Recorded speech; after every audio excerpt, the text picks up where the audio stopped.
শবে বরাত কিন্তু সাজসজ্জার জন্য নয় এবং আতর খুশবু মাখার জন্য নয় এবং ওয়াজ নসিহত শোনার জন্য, আয়োজনের জন্য, দোয়া দুরুদ একত্রভাবে সম্মিলিতভাবে করার জন্য নয়। শবে বরাত পালন করা হবে কিভাবে? একা একা নির্জনে আল্লাহকে ডেকে ডেকে। আলহামদুলিল্লাহি রাব্বিল আলামিন والصلاة والسلام على أشرف الأنبياء والمرسلين وعلى آله وأصحابه أجمعين أما بعد فأعوذ بالله من الشيطان الرجيم بسم الله الرحمن الرحيم سابقوا إلى الخيرات وقال الله تعالى في آية آخر وفي ذلك فليتنافس المتنافسون صدق الله العظيم اللهم انفعنا بما علمتنا آمين يا رب العالمين। বিশ্বের যে যেখান থেকে আলোচনাটি শুনছেন সকল ভাই বোনদেরকে আন্তরিক মোবারকবাদ জানাচ্ছি। আজ আমি শবে বরাত সম্পর্কে এমন কিছু হাদিস আপনাদের সামনে পেশ করার চেষ্টা করব ইনশাআল্লাহ, যে সমস্ত হাদিসের মধ্যে মুহাদ্দিসিনে কারাম মতামত পেশ করেছেন যেগুলো সহিহ। আমরা জানি শবে বরাত সম্পর্কে অনেক হাদিস আছে যেগুলো সম্পর্কে মুহাদ্দিসিনে কারাম মতামত দিয়েছেন, মন্তব্য করেছেন যেগুলো যায়িফ। অনেকের ক্ষেত্রে অনেক মতামত পাওয়া যায়, হাদিসের ক্ষেত্রে মতামত পেশ করেছেন যে এগুলো মাউযু'। আমি এই সমস্ত হাদিসকে উল্লেখ করব না, যে সমস্ত হাদিসের ক্ষেত্রে মুহাদ্দিসিনে কেরাম যায়িফ বলে, মাউযু বলে মন্তব্য করেছেন। ইনশাআল্লাহ আজ আমি আপনাদের সামনে দুটি হাদিস, এমন হাদিস পেশ করব যে দুটি হাদিসের ক্ষেত্রে মুহাদ্দিসিনে কেরাম মন্তব্য করেছেন যে এই দুটি হাদিস সহিহ বলে। প্রথমে আমি আল্লামা ইবনে হিব্বান রাহিমাহুল্লাহ তাআলা এর সহিহ ইবনে হিব্বানের মধ্যে উল্লেখ করা একটি হাদিস আপনাদের সামনে পেশ করছি। عن معاذ بن جبل رضي الله تعالى عنه عن رسول الله صلى الله عليه وسلم أنه قال يطلع الله تعالى إلى خلقه في ليلة النصف من شعبان فيغفر لجميع خلقه إلا لمشرك أو مشاحن। এই হাদিসটি আল্লামা ইবনে হিব্বান তার সহিহ গ্রন্থ সহিহ ইবনে হিব্বান এই গ্রন্থের মধ্যে উল্লেখ করেন। এই হাদিসের ক্ষেত্রে মুহাদ্দিসিনে কেরাম বিশুদ্ধ বলে মন্তব্য করেছেন। এই হাদিসের অনুবাদ দেখে নেই আমরা কি বলছেন আল্লাহ রসুল বলছেন, ইয়াতলু আল্লাহু ইলা খালকিহি ফি লাইলাতিন নিসফি মিন শাবান। আল্লাহ তাআলা এ রাত্রে অর্থাৎ শাবান মাসের অর্ধ অর্থাৎ 15 তারিখ রাত্রে সৃষ্টির প্রতি দয়ার নজর দেন। ফায়াগফিরু লিজামিই খালকি, সৃষ্টির সবাইকে আল্লাহ ক্ষমা করে দেন। যারা ক্ষমাপ্রার্থী হয়, ক্ষমা চায়, সব মুমিনকে আল্লাহ ক্ষমা করে দেন। মুমিন মুমিনা সবাইকে আল্লাহ ক্ষমা করে দেন। ইল্লা লি মুশরিক আও মাশাহিন, তবে দুই দল ছাড়া। এক দল হচ্ছে মুশরিক, যারা আল্লাহর সাথে শিরক করে, এই রাত্রেও শিরিক করে, শিরিকের মধ্যে লিপ্ত থাকে, এদেরকে আল্লাহ ক্ষমা করেন না এই মূল্যবান রাত্রিতে। আর আরেক দল হচ্ছে যারা মাশাহিন, অর্থাৎ অন্যের প্রতি বিদ্বেষ পোষণকারী, হাসিদ যাকে বলা হয়, এদেরকেও আল্লাহ এ রাত্রিতে ক্ষমা করেন না। এছাড়া যে সমস্ত মুমিন বান্দা আল্লাহর কাছে ক্ষমা চাইবে, এ রাত্রিতে কান্নাকাটি করবে, ক্ষমা চাইবে, ক্ষমাপ্রার্থী হবে, পেছনের যে সমস্ত পাপ করেছে সে সমস্ত পাপকে সামনে রেখে লজ্জিত হয়ে আল্লাহর সামনে কায়মানুবাক্যে ক্ষমা চাইবে, আল্লাহ তাআলা এ রাত্রিতে সবাইকে আল্লাহ ক্ষমা করে দেবেন। আমরা এই হাদিস থেকে শিখতে পেলাম যে দুই দল ব্যক্তি, মুশরিক এবং মাশাহিন, বিদ্বেষ পোষণকারী, হাসিদ যাকে বলা হয়, হিংসুক, এই দুই দল ব্যক্তিকে আল্লাহ ক্ষমা করবেন না।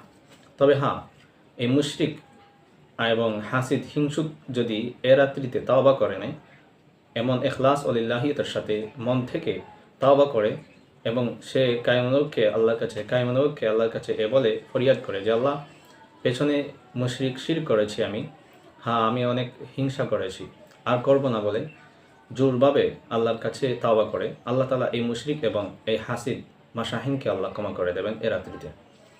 হিংসা সম্পর্কে মুসান্নাফ ইবনে আবি শাইবার মধ্যে আরেকটি হাদিস উল্লেখ আছে। আল্লাহ রাসূল আলাইহিস সালাতু ওয়াস সালাম বলছেন যে ইয়াকুম আল হাসাদ ফাইনাল হাসাদা লা ইয়াকুলুল হাসানাত কামা ইয়াকুলুন নারুল হাতাবা ওয়া কামা ক্বালা আলাইহিস সালাম। যে আল্লাহ রাসূল বলেন যে তোমরা আমার উম্মতেরা, তোমরা হাসাদ, হিংসা থেকে বিরত থাকো, দূরে থাকো।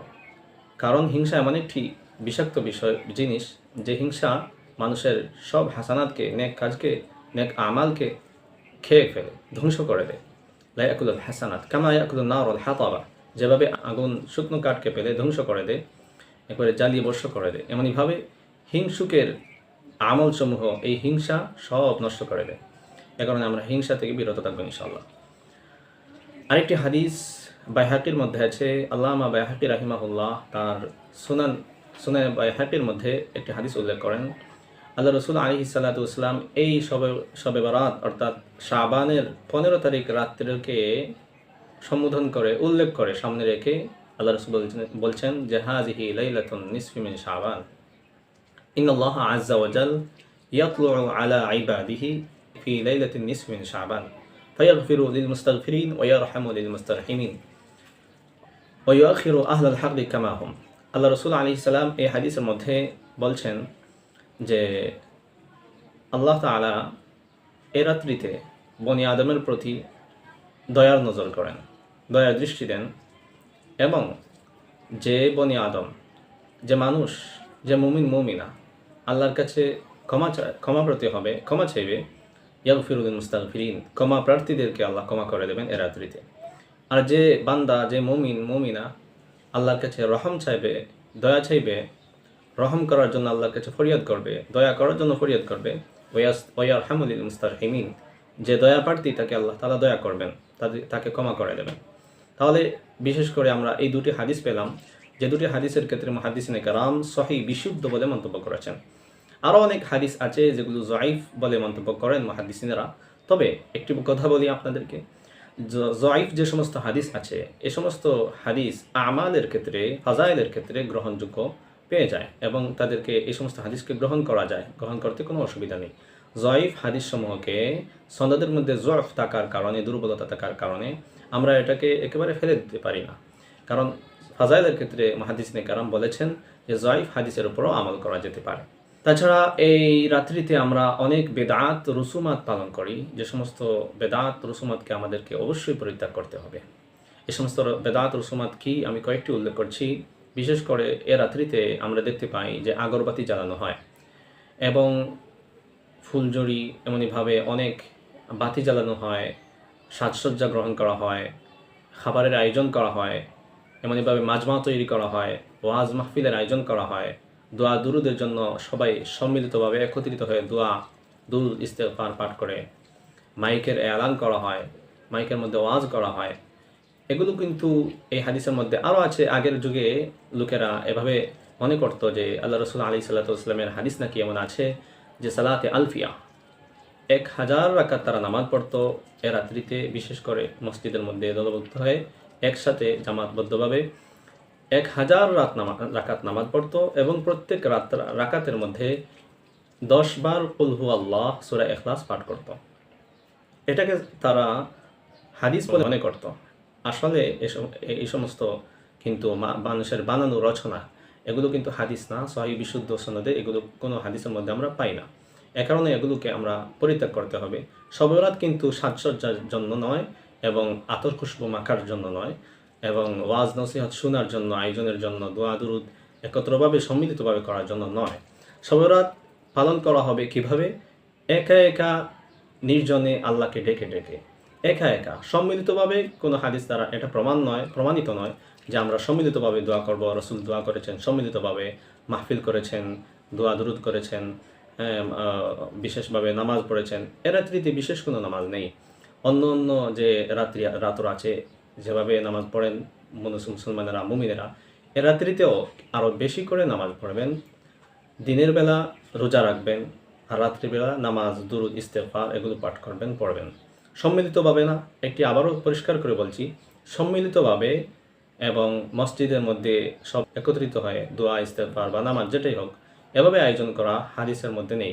এ কারণে এগুলো আমাদেরকে ছাড়তে হবে। রুসুমাতকে আমাদেরকে এবং প্রথা এগুলো থেকে আমাদেরকে দূরে থাকতে হবে। হাদিসের মধ্যে, কোরআন হাদিসের মধ্যে যা আছে আমরা এগুলোকে ধরতে হবে, তাহলে আমরা নাজাত পেয়ে যাব ইনশাআল্লাহ। আর যদি আমরা এগুলোকে ধরি এবং হাদিস মনে করি যে ওয়াজ মাহফিলের আয়োজন করলাম, সিন্নি বিতরণ করলাম, ফুলঝুরি বা এমন মরিচবাতি, আগরবাতি এগুলো জ্বালালাম, এগুলোর দ্বারা আমরা যদি এগুলো সব মনে করে থাকি, এগুলো জ্বালানো খেয়ে বা এই সমস্ত আয়োজনকে আমরা সব মনে করে থাকি বা সুন্নাহ মনে করে বিশ্বাস করি, তাহলে কিন্তু আমাদের পাপ হয়ে যাবে এবং বেদাত হয়ে যাবে। এ থেকে আমাদেরকে দূরে থাকতে হবে।